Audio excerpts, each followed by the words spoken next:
Want to get creeped out? Many of you have been asking me to talk about the red door, yellow door ritual for a long time, so let's get into it. This is a ritual that is typically performed by two people, the traveler and the guide. The point of the ritual is for the traveler to learn something about themselves, find what's hidden within their own mind, or face something that they know is there but that they haven't been ready to face. This is essentially a guided meditation, but it has a history of basically turning into a psychological horror for a lot of people.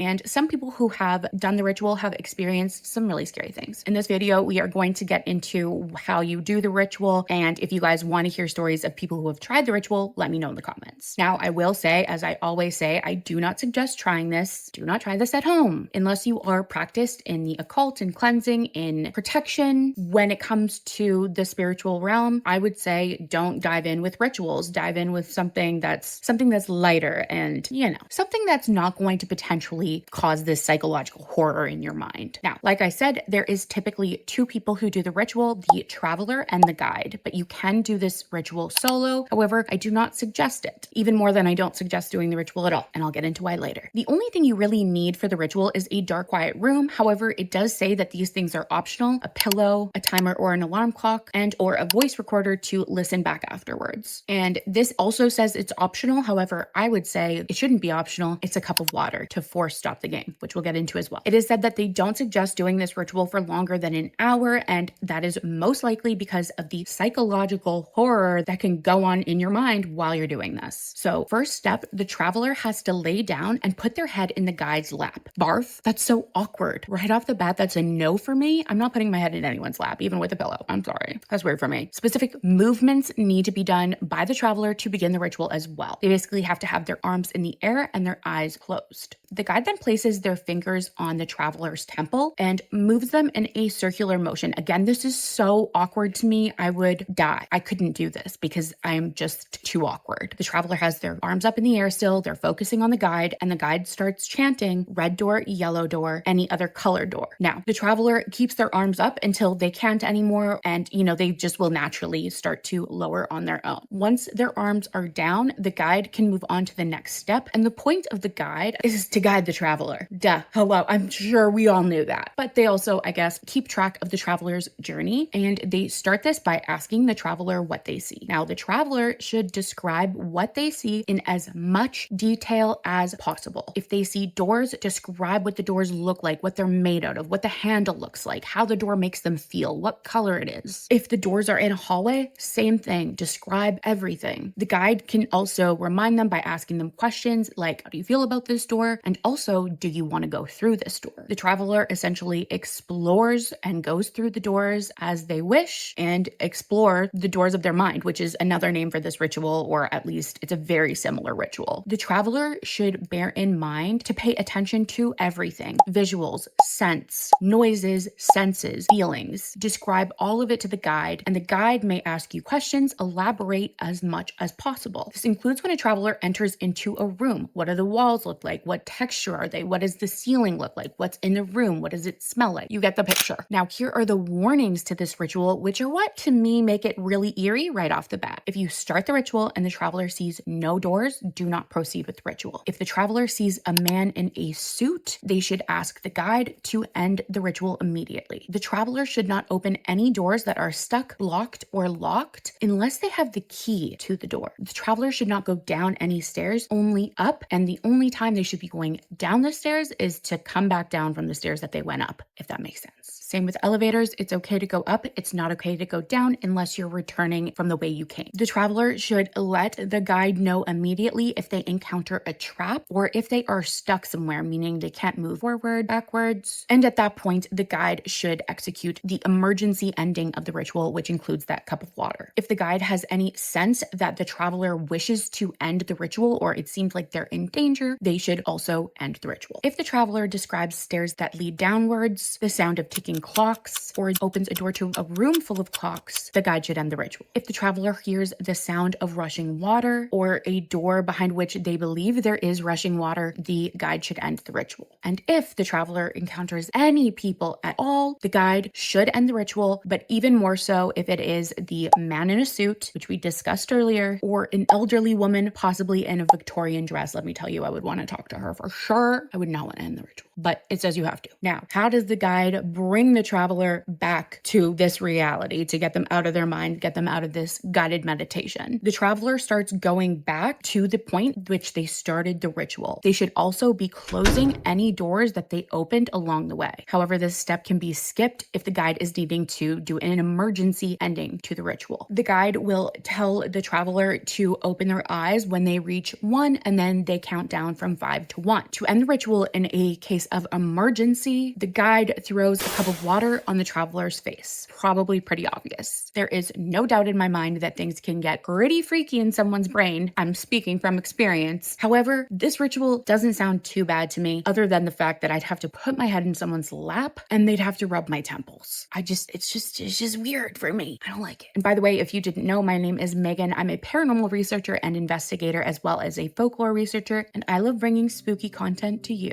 If you enjoy videos like this, please like, subscribe, and click the notifications icon to be notified when a new video is posted.